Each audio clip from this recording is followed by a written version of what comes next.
antes do término. Por favor, queiram tomar seus lugares. E nós queremos chamar novamente o pastor Ariovaldo para estar conosco, para trazer a mensagem desta manhã. Uma pena que o seu avião já está aguardando daqui a pouco para levá-lo. Nós queríamos que ele permanecesse mais tempo, mas isso fala um pouco da sobre? Tá.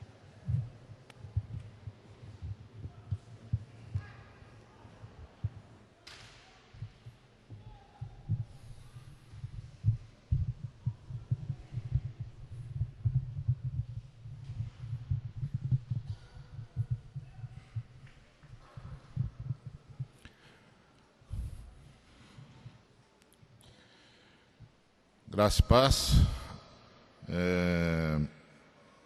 Antes de lermos a palavra, eu queria rapidamente falar sobre o RENAS, a pedido dos organizadores e organizadoras. A RENAS é uma rede nacional, rede evangélica nacional de ação social. Ela reúne ou procura reunir todos os agentes evangélicos que estão envolvidos na questão da transformação da sociedade, na questão da ação social, de modo a juntar forças, em primeiro lugar, formar um bloco que tenha significado do ponto de vista da intervenção social e política. De outro lado, tem o objetivo de trocar informações. Há um sem número de informações disponíveis, algumas entidades já as detêm e já usam-nas, outras não, e aí na RENAS esse intercâmbio acontece, as informações fluem e há um aprimoramento de processos, um aprimoramento de ação, enfim, um crescimento de todos.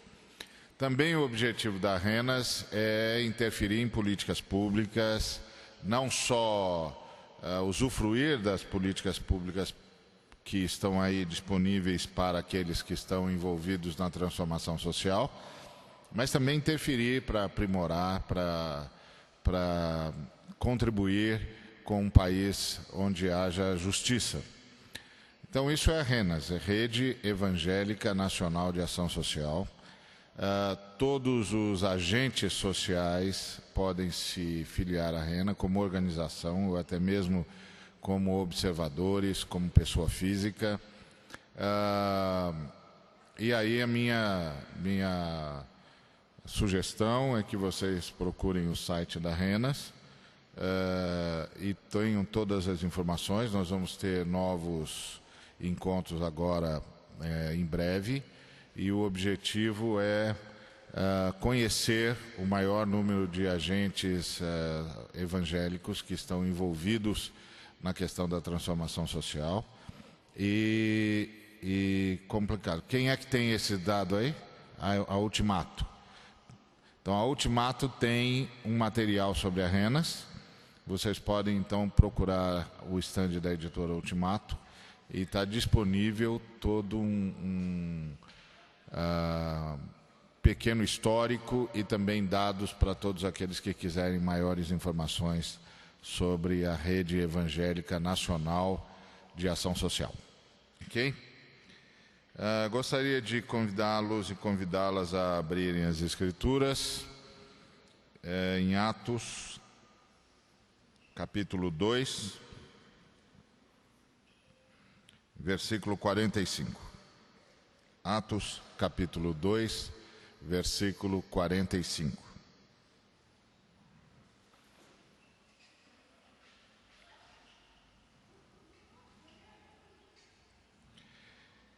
Vendiam as suas propriedades e bens, distribuindo o produto entre todos, à medida que alguém tinha necessidade. Vendiam as suas propriedades e bens, distribuindo o produto entre todos, à medida que alguém tinha necessidade. Agora gostaria de convidá-los e convidá-las a abrirem as Escrituras, também em Atos, capítulo 6, a partir do verso de número 1. Atos 6, a partir do versículo de número 1. Ora, naqueles dias, multiplicando-se o número dos discípulos, houve murmuração dos helenistas contra os hebreus, porque as viúvas deles estavam sendo esquecidas na distribuição diária. Então, os 12 convocaram a comunidade dos discípulos e disseram: não é razoável que nós abandonemos a palavra de Deus para servir às mesas. Mas, irmãos, escolhei dentre vós 7 homens de boa reputação, cheios do Espírito e de sabedoria, aos quais encarregaremos deste serviço. Obrigado, Senhor, por tudo que nos falaste. Rogamos-te que continues a fazê-lo, por amor ao teu nome, em nome de Cristo Jesus. Amém. Em 1985, eu fui representar a então Vinde, Visão Nacional de Evangelização, que era liderada pelo reverendo Caio Fábio, lá em Niterói, e eu fui representá-la em Maracaibo, na Venezuela. O que ia acontecer em Maracaibo era um grande encontro de igrejas e ONGs, ou missões evangélicas de toda a América Latina, para criar o que seria uma confraternidade evangélica latino-americana, que era chamada, que ficou conhecido como CONELA. E houve um grande embate, o que parecia ser, a princípio, uma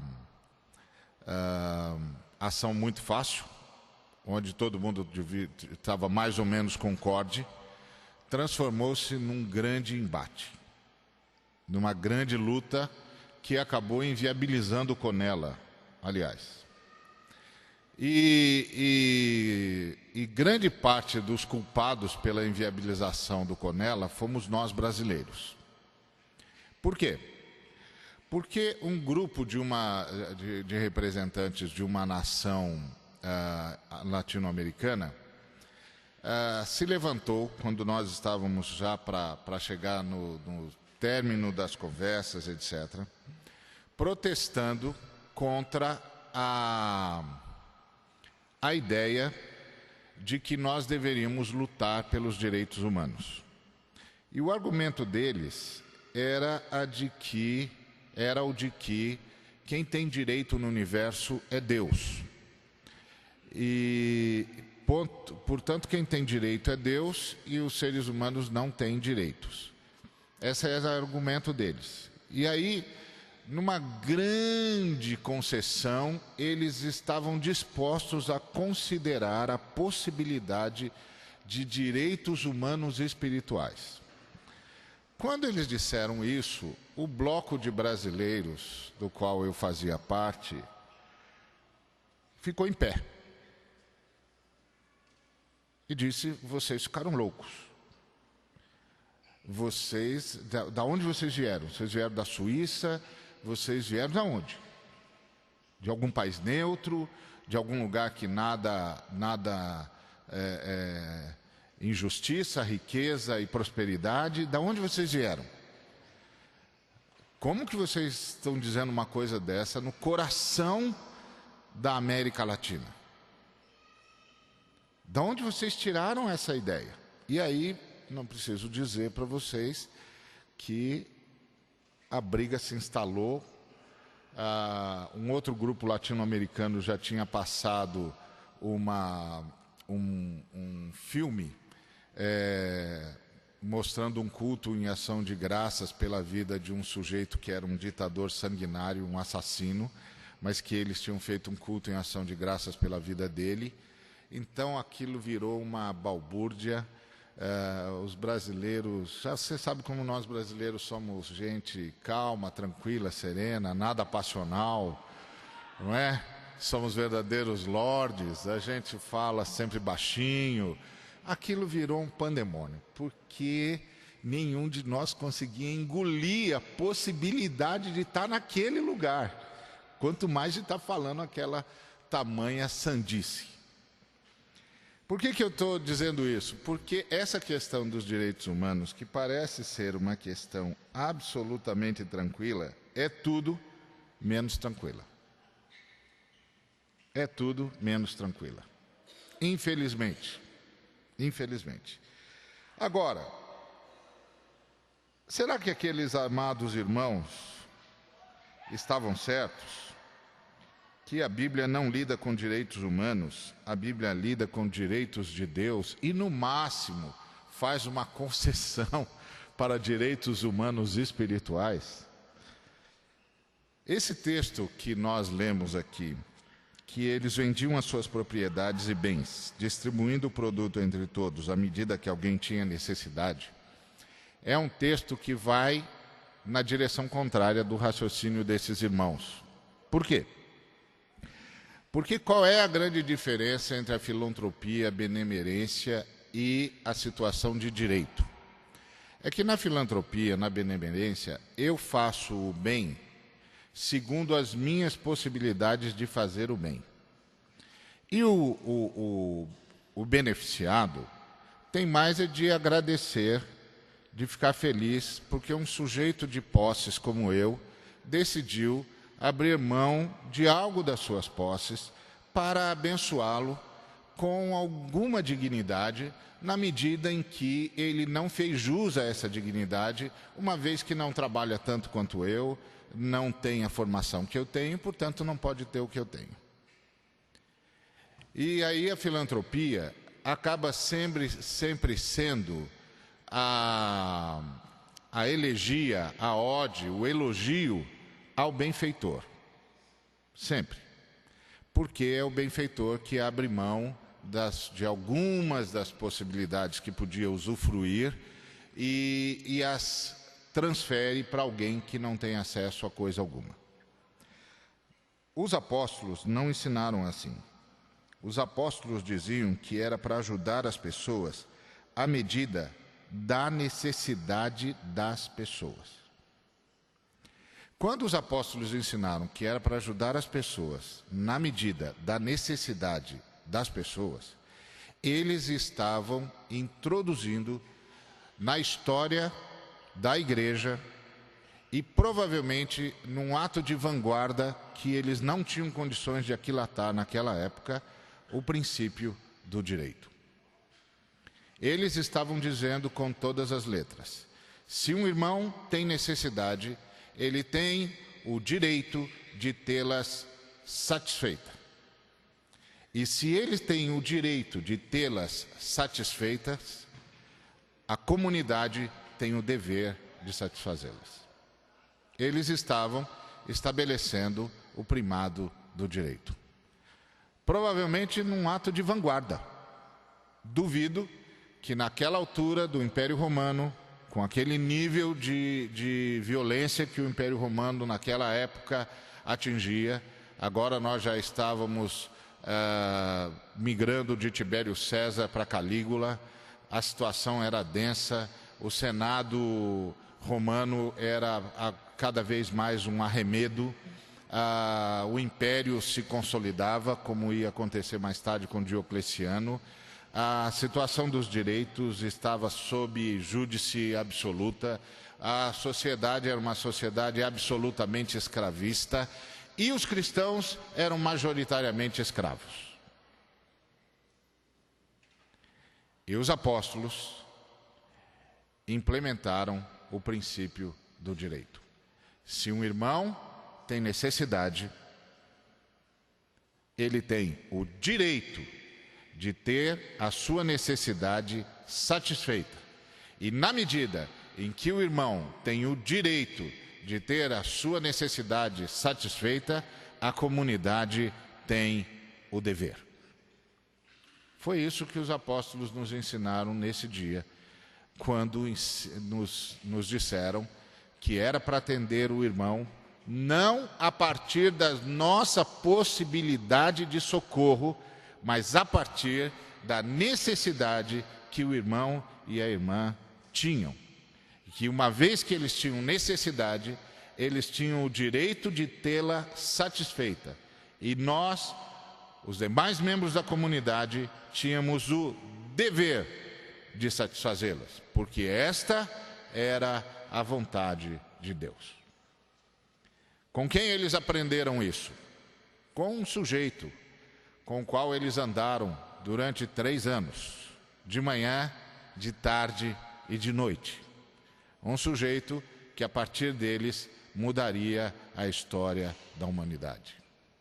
E esse sujeito ensinou-lhes, e eles nos transmitiram, o princípio do direito.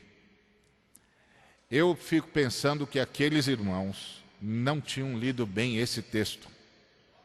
Porque a gente só lê esse texto, muitas vezes, para lembrar como era bom, como era maravilhoso aquele tempo e como os tempos de hoje são bicudos. Mas a gente não lê para perceber quais eram os princípios que norteavam aquela comunidade e que são imorredouros. A gente não precisa repetir a forma, porque, obviamente, a sociedade se complexizou, tem uma série de situações novas, muita água passou por debaixo da ponte. Mas os princípios são imorredouros. Eles estão lá, consagrados pelo Espírito de Deus. E todos eram satisfeitos à medida em que alguém tinha necessidade. Estabeleceu-se o princípio do direito. No Atos 6, que nós acabamos de ler, então os discípulos se superaram. Por que os discípulos se superaram? Porque era uma reclamação de mulheres. Mulheres, ora as mulheres. As mulheres não contavam naquela época. As mulheres não tinham acesso à sinagoga. Elas tinham de ficar do lado de fora. As mulheres não tinham acesso ao templo. As mulheres não contavam. Os gregos, que se orgulhavam de serem civilizados contra o restante da humanidade, que era tudo bárbaro, tinham como um dos seus ícones Platão, que disse que mulher tinha de ser patrimônio público. E que as crianças tinham de ser criadas pelo Estado. Então, isso eram os mais cultos. Então, o que eram as mulheres? E aí, as mulheres helênicas reclamaram. Elas não estavam sendo tratadas com justiça. Elas estavam sendo esquecidas na distribuição diária. Tinha um problema na igreja em Jerusalém, que mais tarde vai culminar com a perseguição dos discípulos de Estevão, porque aquela perseguição que foi a primeira perseguição que houve em Jerusalém,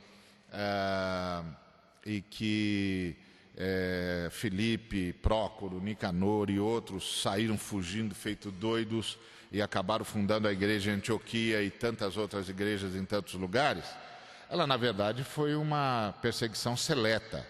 Quem foi perseguido, de fato, foram os discípulos de Estevão, que eram contra a continuidade da fé cristã envolvida com o templo judeu, porque a tese deles é que, uma vez que Jesus Cristo era o sacrifício feito uma vez por todas, nenhum outro sacrifício mais tinha de ser feito e o templo não fazia mais sentido.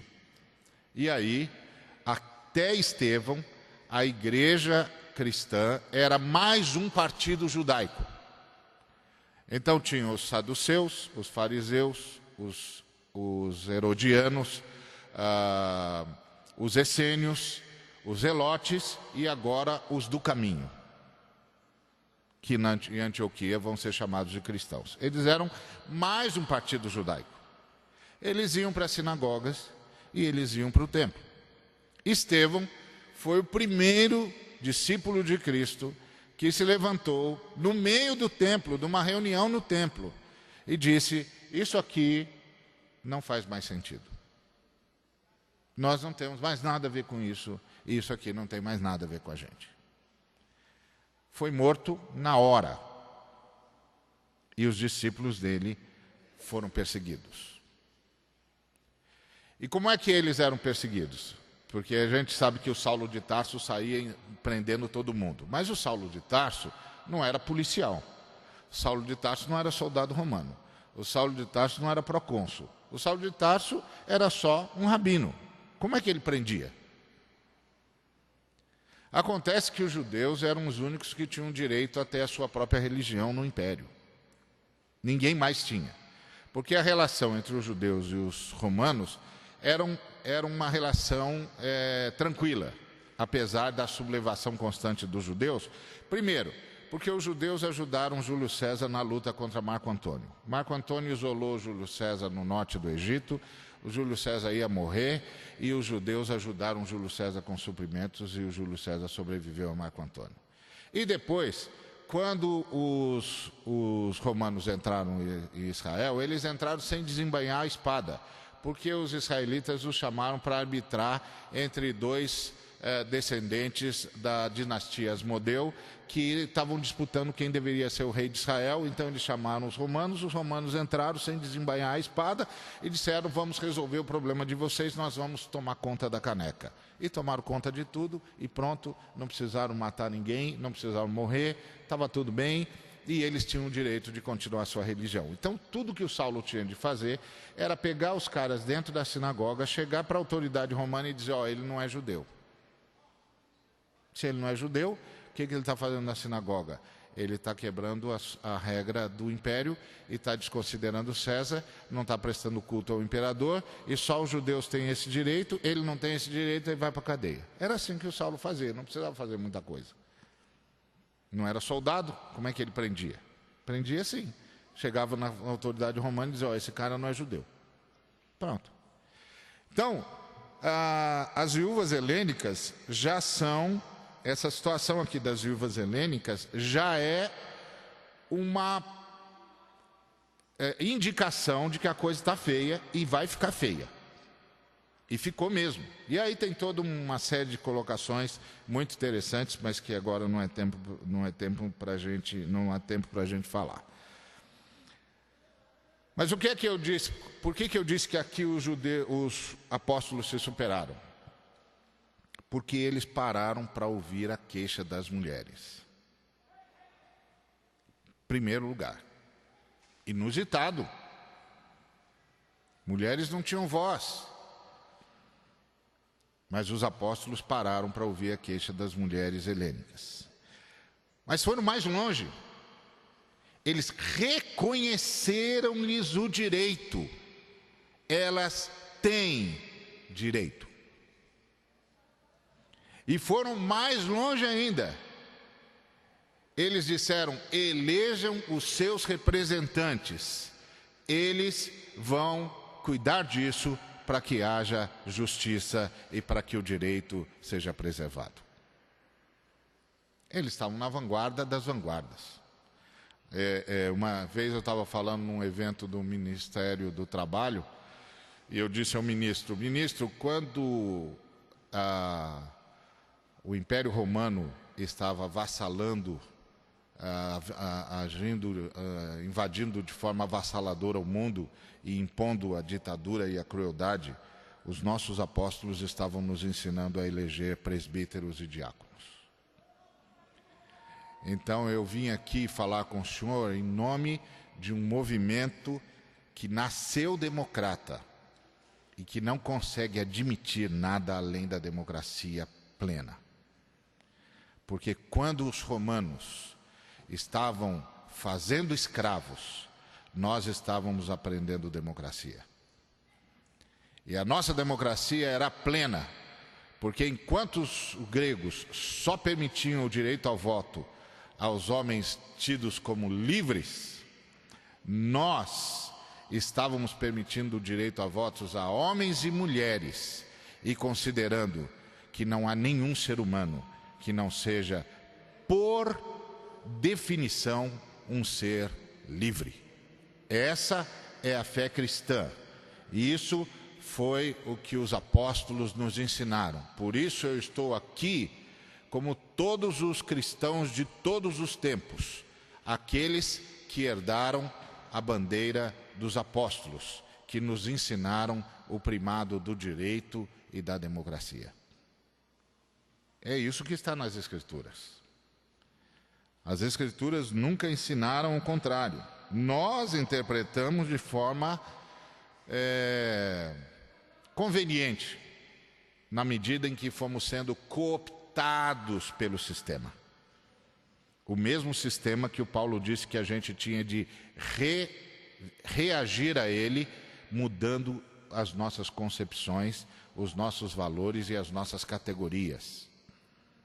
Aquele sistema lá, o velho de sempre, que prima pela escravidão e pela anulação do direito, por transformar o ser humano em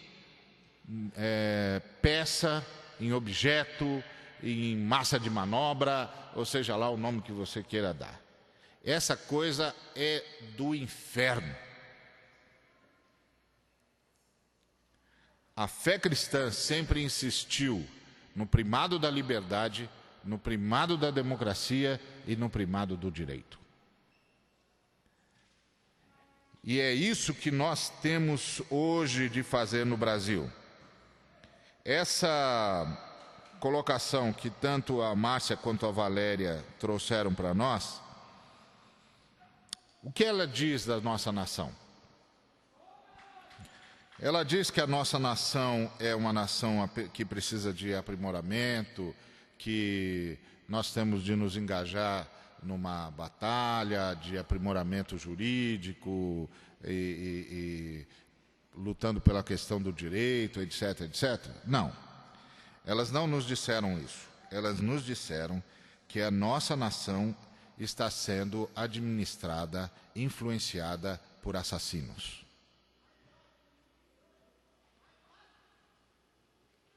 Foi isso que elas nos informaram. Que os assassinos estão no poder. Que alguns deles estão travestidos de intelectuais. Outros estão travestidos de legisladores. E outros estão travestidos de prefeitos, de governadores e de presidente. Mas que são só assassinos. São apenas assassinos. Não tem outro nome para isso. O nome para esse negócio é assassinato. E aí, o que eu queria lembrar os irmãos é que há assassinatos acontecendo no Brasil de todas as maneiras. O Alexandre Brasil, quando trouxe os dados que trouxe para nós, estava sendo precursor dessa conclusão. Estamos num estado de assassinato. Direitos básicos estão sendo negados a seres humanos por causa da sua etnia, por causa da sua raça, por causa da cor da sua pele, por causa da sua condição cultural, por causa da sua condição econômica. Direitos básicos estão sendo negados a esses seres humanos. E a negação desses direitos está provocando morte. A negação desses direitos está provocando a destruição de famílias inteiras, condenação de crianças, inviabilização de histórias. O que nós estamos assistindo é um genocídio. O que nós estamos assistindo é um assassinato. O que nós estamos assistindo é uma classe dominante absolutamente estúpida, subdesenvolvida, condenando toda uma nação à morte.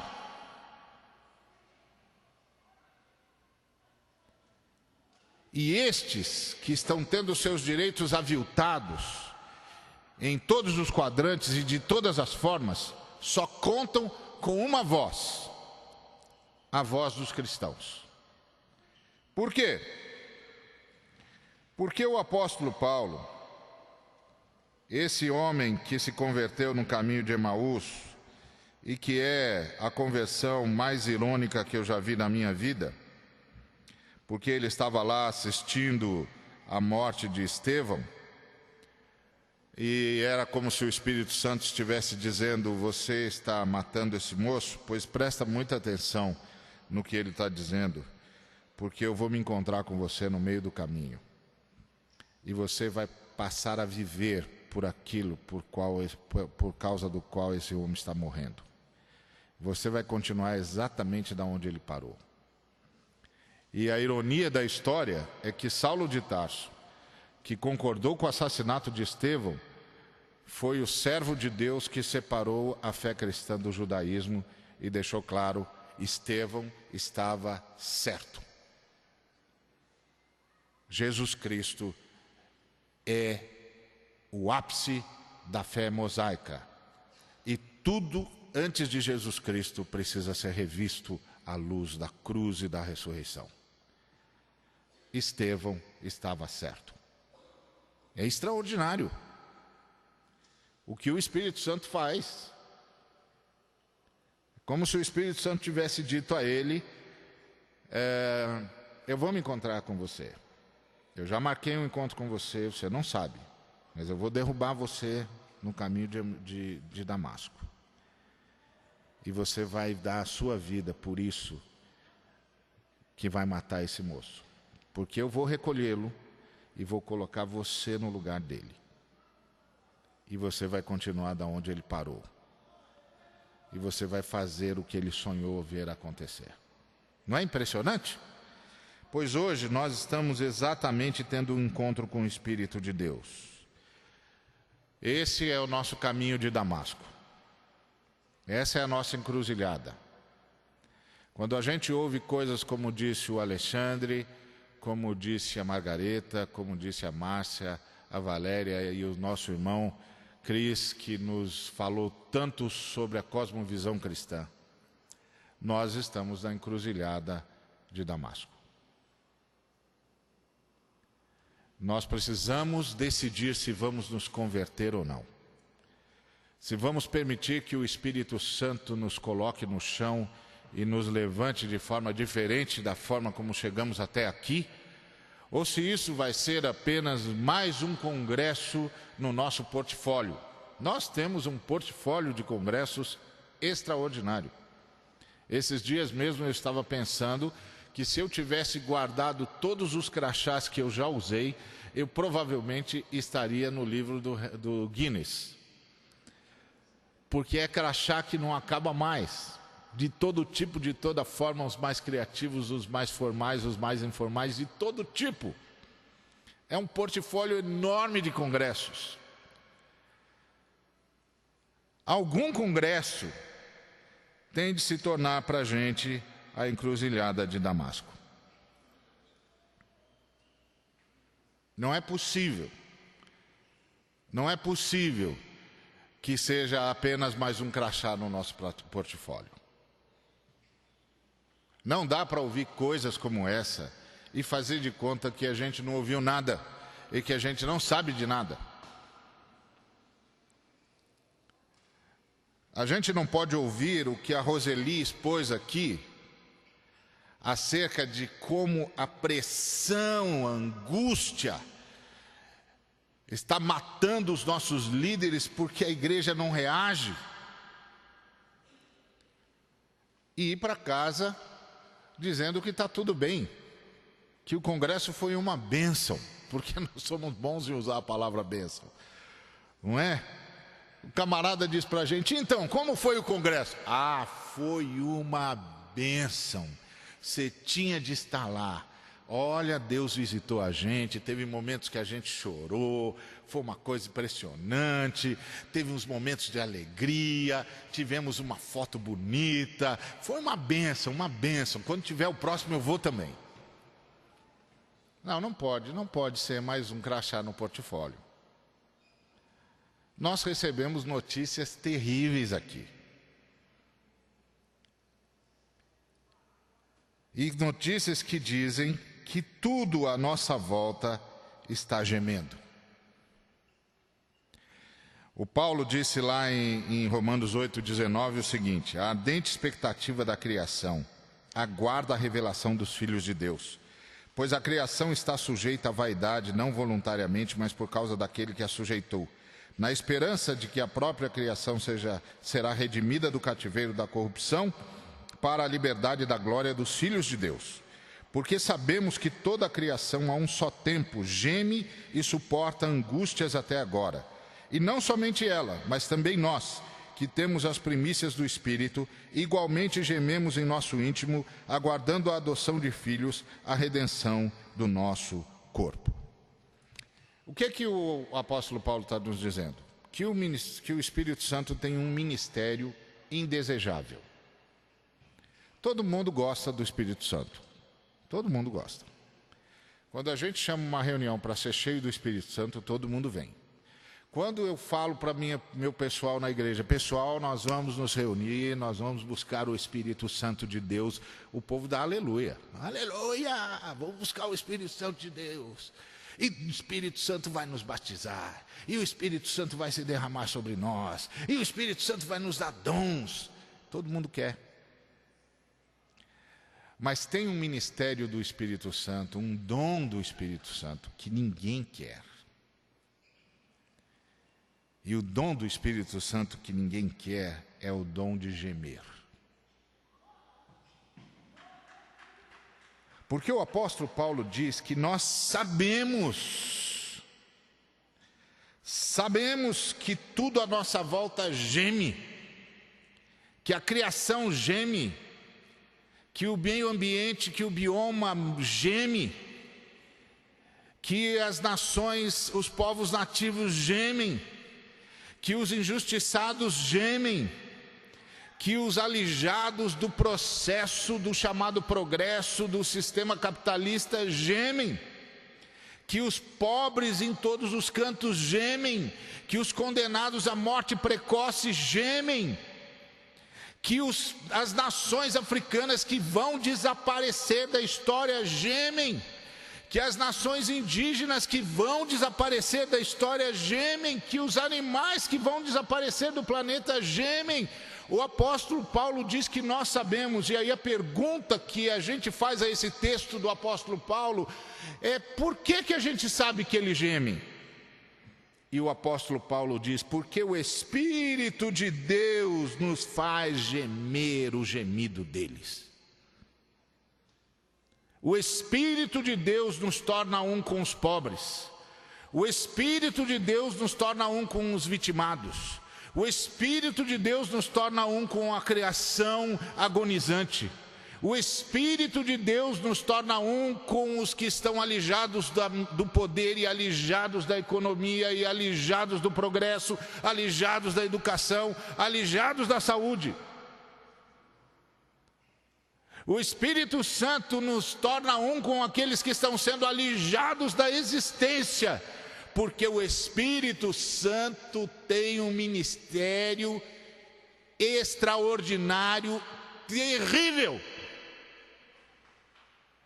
O ministério de fazer o seu povo gemer com o mesmo gemido que gemem os alijados, os injustiçados e os que estão apenas aguardando para morrer.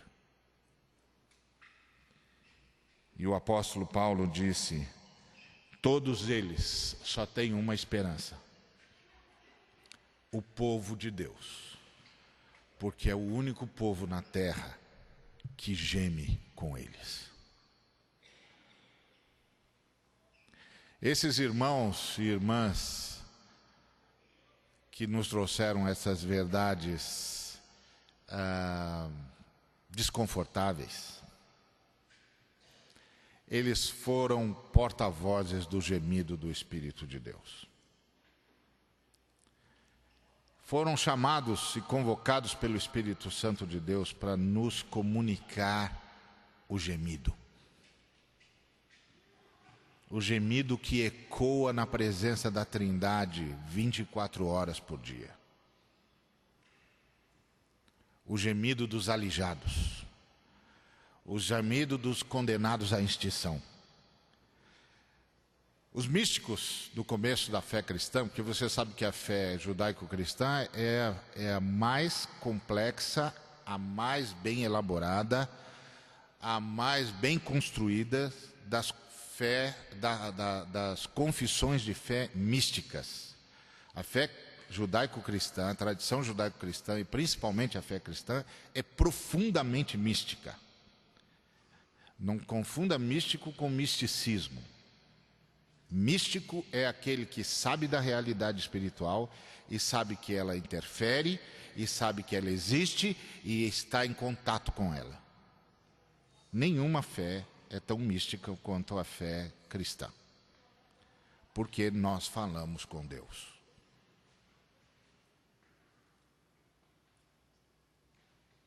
Você nunca parou para pensar nisso, né? Que quando você baixa a cabeça e faz uma oração, você transcendeu. Você transcendeu. Que quando as notícias chegam para você e vêm avassaladoras e você diz, eu vou orar, o que você está fazendo? Você está transcendendo. Você está dizendo, eu vou na presença do Todo-Poderoso. E sabe de uma coisa? Você vai mesmo. Você vai mesmo. Então, os cristãos místicos do passado diziam para determinar a exclusividade humana. Eles diziam, as aves voam, os peixes nadam, os seres humanos oram. Mas o apóstolo Paulo diz para nós o seguinte, toda a criação ora. Toda a criação ora. Todos os seres vivos gemem. E é por isso que o Espírito Santo precisa do seu povo. Não só para fazer ecoar o gemido, mas para fazer calar o gemido. E a gente não cala o gemido, anulando os que gemem, mas garantindo-lhes o direito pelo qual eles gemem.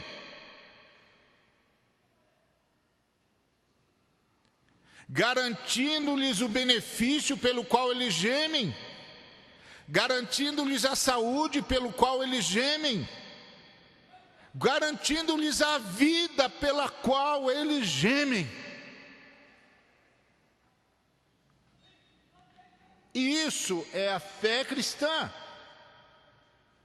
É por isso que todos nós somos sacerdotes.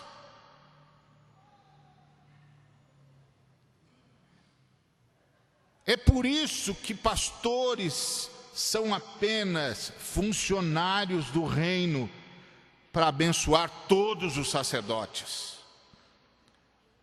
Porque entre nós não há acepção de pessoas. Não tem ninguém mais ungido do que ninguém no reino de Deus. Aliás, a rigor só tem uma pessoa ungida no reino de Deus. É Jesus Cristo. Todos nós estamos debaixo da unção dele. E cada um de nós recebeu graça suficiente para atender o gemido que o Espírito Santo traz até nós. Como pessoa e como comunidade. Eu queria deixar com vocês essa reflexão das Escrituras Sagradas. A Bíblia sempre foi o livro do direito. É o único livro escrito por escravos. Basta você se lembrar disso. A Bíblia, o livro de Deus, é o único livro escrito por escravos. Não tem mais nenhum livro escrito por escravo em lugar nenhum da história. Mas a Bíblia é um livro escrito pelos párias. escrito pelos escravos, escrito pelos peregrinos, pelos errantes, pelos que se entregaram à morte por causa do direito e da vida, pelos que foram condenados e escorraçados, pelos que foram tidos como escória da humanidade, pelos que não eram. E ela só existe porque Deus escolheu os que não são para envergonhar os que são. A Bíblia é o livro do direito. A Bíblia é o livro da democracia. A Bíblia é o livro da justiça. A Bíblia é o livro do perdão, mas também é o livro da conversão, do arrependimento, da profecia, da denúncia, da cura. Porque a Bíblia é o resultado do gemido que o Espírito Santo fez ecoar no coração daqueles escravos, daqueles que estavam condenados a serem párias da sociedade, daqueles que estavam condenados a não ter voz. O Espírito Santo lhes deu voz, e mais do que dar-lhes voz, os tornou a única voz que a humanidade de fato tem conhecido. E nós estamos aqui. Nós somos os herdeiros dos apóstolos.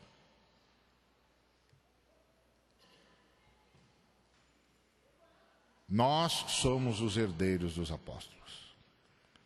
Eu não tenho nada contra os apóstolos modernos, muito pelo contrário.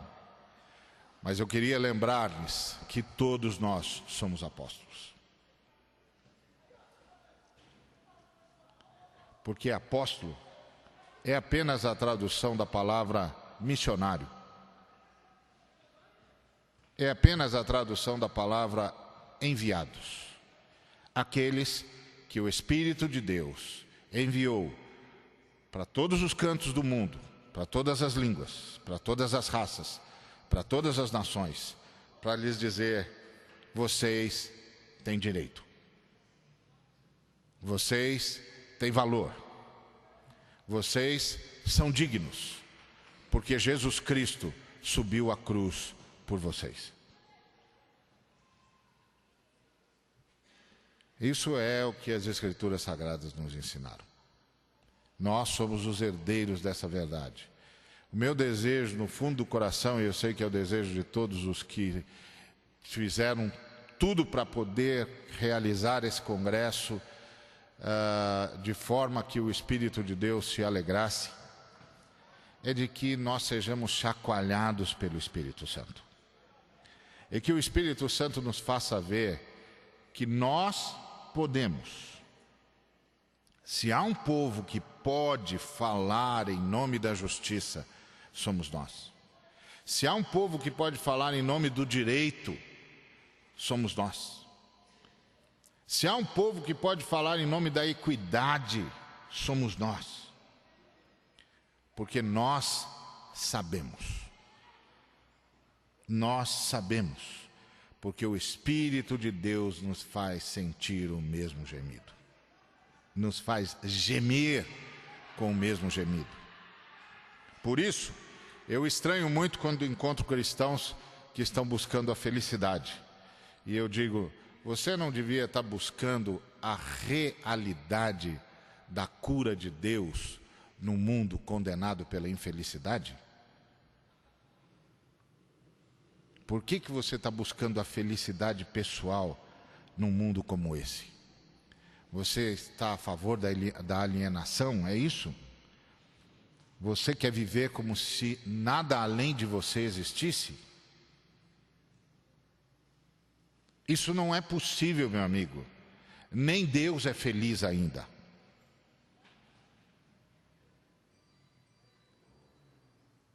Nem Deus é feliz ainda. Até que venha o grande dia, e haja o novo céu e a nova terra, e a justiça corra como um ribeiro que nunca seca. Como é que você quer ser? Quem botou isso na nossa cabeça? Quem introjetou isso no nosso coração? Quem inventou isso?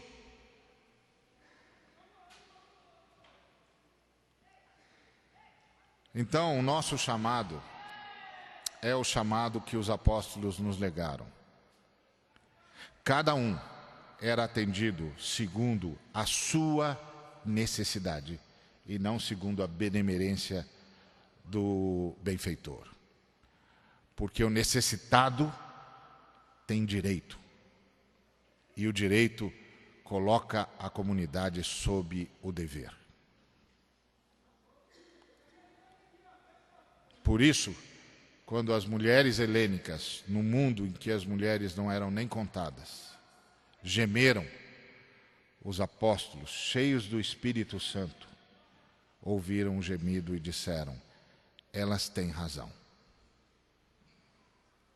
E disse-lhes mais: elejam os seus representantes, vocês têm direito.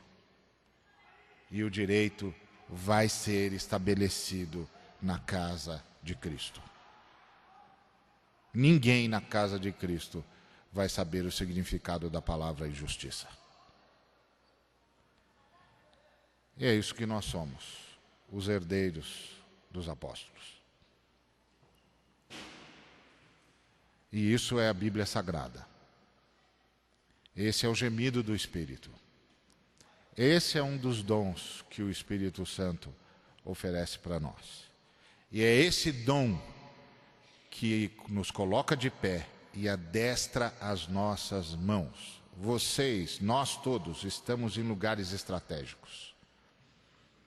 Nós todos somos da elite desse país. Nós somos bem formados. Nós somos bem informados. Nós estamos em posições estratégicas. Nós temos acesso. Nós temos poder de compra. Nós temos poder intelectual. Mas antes e acima de tudo, nós somos servos de Deus. E quem é servo de Deus é servo das vítimas. Quem é servo de Deus é servo dos injustiçados. Quem é servo de Deus é servo dos despossuídos. Quem é servo de Deus é servo dos marginalizados. Porque nós somos servos daquele que nasceu na manjedoura, para que nunca mais um ser humano precise conhecer a realidade do estábulo. Que Deus nos abençoe.